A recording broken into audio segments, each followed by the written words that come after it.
رسول اللہ صلی اللہ علیہ وآلہ وسلم ایک دفعہ مجلس میں تشریف فرما تھے کہ آپ سے کسی نے پوچھا کہ قیامت کب ہے؟ آپ صلی اللہ علیہ وسلم نے مجلس کی طرف دیکھا اور دیکھ کر ان میں سے جو سب سے چھوٹا بچہ تھا اس کی طرف آپ نے اشارہ کر کے کہا کہ اس کے بوڑھا ہونے سے پہلے پہلے قیامت قائم ہو جائے گی۔ صحیح حدیث ہے۔ صحابہ کرام جواب لے کر خاموش ہو گئے، لیکن اس حدیث کا مطلب کیا ہے؟ آپ نے فرمایا تھا کہ اس کے بوڑھا ہونے سے پہلے پہلے قیامت قائم ہو جائے گی، جبکہ آپ صلی اللہ علیہ وسلم کو دنیا سے رخصت ہوئے بھی تقریباً 1450 سال ہونے والے ہیں۔ تو اس کا مطلب یہ ہے قیامت اس کی دو قسمیں علماء نے کی۔ ایک قیامت جو ہر انسان پر علیحدہ علیحدہ قائم ہوتی ہے، انفرادی طور پر ہر بندے پر آتی ہے، اور ایک قیامت وہ ہے جو پوری مخلوقات پر قائم ہوگی۔ انفرادی قیامت سے مراد انسان کی موت ہے، جنات کی موت ہے، اللہ کی مخلوقات میں سے کسی ایک کی موت، یہ اس کے اوپر انفرادی طور پر قیامت قائم ہوگی۔ من مات قد قامت له القیامہ، جب مر گیا اس کی قیامت قائم ہو گئی، کیونکہ مرنے کے بعد اور قیامت قائم ہونے کے درمیان صرف ایک نیند ہے، برزخ جس کو کہتے ہیں برزخ۔ یہ جیسے ہی اس کی آنکھ کھلنی ہے تو وہ حشر کے میدان بپا ہوگا اور وہ وہاں پر جائے گا۔ تو یہ خواب جو ہے، اس خواب کے اندر بھی اس کے ساتھ جو معاملہ ہوگا وہ جزا یا سزا والا ہوگا، جزا یا سزا۔ جیسا یہ انسان ہوگا اس کے مطابق اس کے ساتھ، اس کی نیند میں اس کے ساتھ معاملات ہوتے رہے۔ تو ایک تو قسم وہ ہے جو ہر بندے کے مرنے پر قائم ہو جائے، جس طرح قیامت کا علم اللہ تعالیٰ نے کسی بندے کو نہیں دیا کہ وہ کب قائم ہوگی، اس کی علامات ضرور بتلائی ہیں، اسی طرح موت کا علم بھی اللہ تعالیٰ نے کسی بندے کو نہیں دیا۔ وما تدری نفس بأی ارض تموت، اور کسی جان کو نہیں پتا کہ وہ کہاں مرے گی، یہ علم بھی اللہ تعالیٰ نے کسی کو نہیں دیا۔ ہر بندے کی ایک قیامت تو وہ ہے کہ جب اس کی موت آئے گی اور قائم ہو جائے گی۔ دوسری قیامت جس کو قیامت کبریٰ کہتے ہیں، اس کی علامات احادیث کے اندر رسول اللہ صلی اللہ علیہ وسلم نے 10 ذکر فرمائی۔ وہ 10 علامات ایسے واقع ہوں گی کہ جیسے کسی ہار کے اندر، ہار جو پرویا جاتا ہے اس کی جب لڑی کو کاٹا جائے گا تو ایسے موتی پے در پے جیسے گرتے ہیں، ایسے وہ علامتیں یکے بعد دیگرے واقع ہوں گی، اور لمحے کے اندر وہ علامات پوری ہوں گی۔ لمحے سے مراد فوراً ہوتی جائیں گی۔ ان علامات میں بعض علماء نے ترتیب دینے کی کوشش کی ہے، لیکن واللہ اعلم بالصواب، حقیقت اللہ تعالیٰ کو معلوم ہے۔ بہرحال جو اس کی ترتیب ہے کچھ وہ میں آپ کے گوش گزار کرتا ہوں۔ پہلی جو چیز ہے، احادیث میں جو بھی ترتیب ذکر ہے وہ عیسیٰ علیہ السلام کا نزول ہے، لیکن اگر روایات اور سیاق کو دیکھا جائے تو یوں معلوم ہوتا ہے کہ دجال پہلے سے آ چکا ہوگا۔ عیسیٰ علیہ السلام جب اتریں گے یہ شام دمشق کے اندر منارۃ البیضاء کے قریب نزول فرمائیں گے، اور عیسیٰ علیہ السلام کو اللہ رب العزت نے زندہ آسمانوں پر اٹھایا ہے۔ بعض لوگ ان کی حیات کے قائل نہیں ہیں، وہ کہتے ہیں عیسیٰ علیہ السلام فوت ہو چکے ہیں۔ اس کے لیے وہ بعض ایسے شبہات پیش کرتے ہیں جن سے وہ یہ باور کروانا چاہتے ہیں کہ عیسیٰ علیہ السلام فوت ہو چکے ہیں۔ ایک شبہ بڑا ایسا ہے کہ جو عوام الناس کو بعض دفعہ غلطی میں واقع کر دیتا ہے۔ وہ شبہ یہ ہے کہ تم تو کہتے ہو کہ محمد رسول اللہ صلی اللہ علیہ وسلم خاتم النبیین ہے، آپ کے بعد کوئی نبی نہیں آئے گا، تو پھر دجال پھر عیسیٰ علیہ السلام آپ کے بعد کیسے آ گئے؟ اگر آپ کے بعد نبی کوئی نہیں آئے گا تو عیسیٰ کیسے آئیں گے آپ کے بعد؟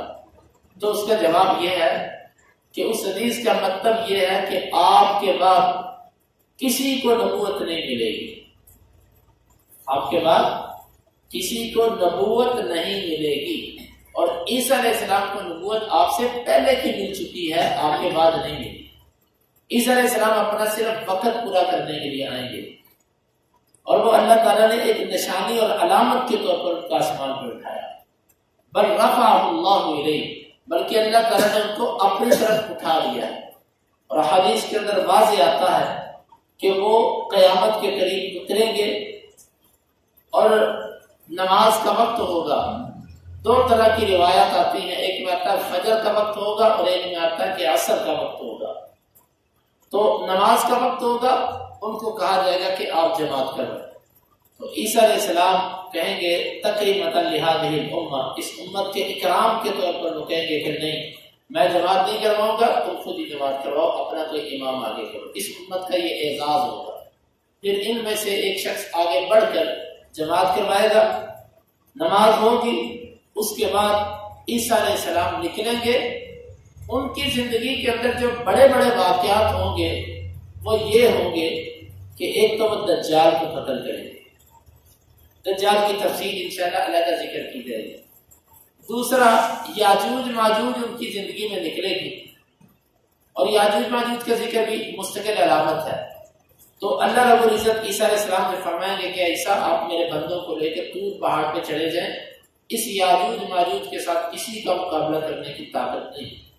عیسیٰ علیہ السلام طور پہاڑ پہ چلے جائیں گے، اور اللہ رب العزت پھر وقت آنے پر اس یاجوج ماجوج کی گردنوں میں کیڑے پیدا کر دے گا، جن کیڑوں کی وجہ سے وہ ان کی گردنوں کو کھائیں گے، ان کی موت واقع ہو جائے گی، پھر وہ بھی مر جائیں گے۔ تیسرا کام جو عیسیٰ علیہ السلام کریں گے اپنی زندگی میں، اور وہ یہ ہوگا کہ وہ جزیہ ختم کریں گے، یکسر الصلیب ویقتل الخنزیر، صلیب کو توڑ دیں گے، یہ جو صلیب کا نشان چلتا ہے یہ ختم کر دیں گے دنیا سے، اور خنزیر جو کھایا جاتا ہے، عیسائی لوگ خنزیر کھاتے ہیں، اس کو عیسیٰ علیہ السلام ختم کر دیں گے، اور اسی طرح جزیہ ختم ہو جائے گا۔ جزیہ کے ختم ہونے کا مطلب یہ ہے کہ عیسیٰ علیہ السلام کے آنے سے پہلے جو اسلام نے اہل کتاب کے ساتھ دو طرح کے معاملات کیے ہیں، بلکہ تین طرح کے معاملات، یا مسلمان ہو جاؤ، یا جزیہ دو، اور اپنے دین پر قائم رہو۔ تیسری صورت یہ ہے کہ اگر تم ہمارے ساتھ مقابلے کے لیے آتے تو تمہارے ساتھ جہاد ہوگا۔ عیسیٰ علیہ السلام یہ جزیے والی صورت ختم کر دیں گے۔ جب عیسیٰ علیہ السلام آئیں گے تو اہل کتاب کے لیے صرف دو صورتیں ہوں، یا تو وہ مسلمان ہوں گے یا وہ عیسیٰ علیہ السلام سے جنگ کریں گے، تیسری صورت کوئی نہیں ہوگی۔ اس وقت صرف اور صرف دو، ہر کافر یا تو مسلمان ہو جائے گا یا اس کو مسلمانوں کے خلاف لڑنا پڑے گا۔ یہ عیسیٰ علیہ السلام یہ کام کریں گے حتیٰ کہ زمین پر عدل قائم ہو جائے گا۔ دجال قتل ہو گیا، یاجوج ماجوج مر گئے، جزیہ ختم ہو گیا، صلیب ٹوٹ گئی، خنزیر ختم، پھر زمین کے اوپر عدل پھیل جائے گا۔ اور عیسیٰ علیہ السلام اتنا عدل کریں گے، اتنا عدل و انصاف کریں گے، حتیٰ کہ کوئی انسان اپنا صدقہ لے کر نکلے گا صدقہ کرنے کے لیے، کوئی اس سے صدقہ قبول کرنے والا نہیں ہوگا۔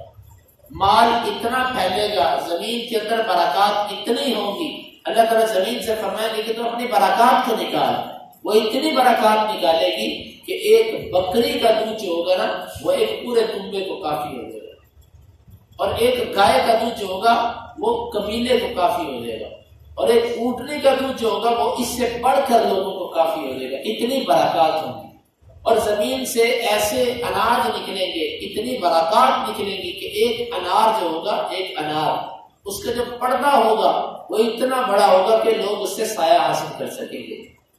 یہ حقیقت ہے، یہ صحیح احادیث ہیں، یہ قرب قیامت ایسا ہوگا، عیسیٰ علیہ السلام کے زمانے میں ہوگا۔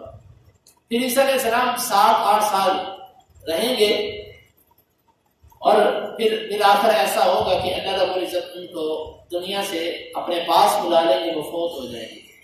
جیسے عیسیٰ علیہ السلام فوت ہوں گے اور اس کے بعد مہدی اور پھر کچھ نیک لوگ کچھ ہی عرصے کے بعد سب کے سب دنیا سے نیک لوگ ختم ہو جائیں گے، اس کی انشاءاللہ تفصیل اپنے باری پر آئے گی، تو پھر زمین کے اوپر بدترین لوگ واقع ہوں گے اور قیامت قائم ہو جائے گی۔ یہ قیامت کی علامات میں سے ایک بڑی علامت عیسیٰ علیہ السلام کے نزول کے حوالے سے تھی، جس کو ہم نے صرف اشارتاً ذکر کیا، مگر میں اس کے اوپر مصر کے کتابیں لکھی ہیں، بڑی اس میں تفصیل ہے۔ اللہ رب العزت سے دعا ہے کہ وہ ہمیں کتاب و سنت پر عمل کرنے کی توفیق عطا فرمائے، اور اللہ تعالی ہمیں مرتے دم تک ہمیں اور ہماری نسلوں کو، ہماری اولادوں کو وہ ایمان پر قائم رکھے۔ اللهم انفعنا بما علمتنا وعلمنا ما ينفعنا وزدنا علما۔ اللهم اقسم لنا من خشيتك ما يحول بيننا وبين معصيتك ومن طاعتك ما تبلغنا به جنتك ومن اليقين ما تهون به علينا مصائب الدنيا، متعنا اللهم بأسماعنا وأبصارنا وقوتنا أبدا ما أحييتنا، واجعله الوارث منا، واجعل ثارنا على من ظلمنا، ولا تجعل مصيبتنا في ديننا، ولا تجعل الدنيا أكبر همنا ولا مبلغ علمنا، ولا تسلط علينا من لا يرحمنا، وآخر دعوانا أن الحمد لله رب العالمين۔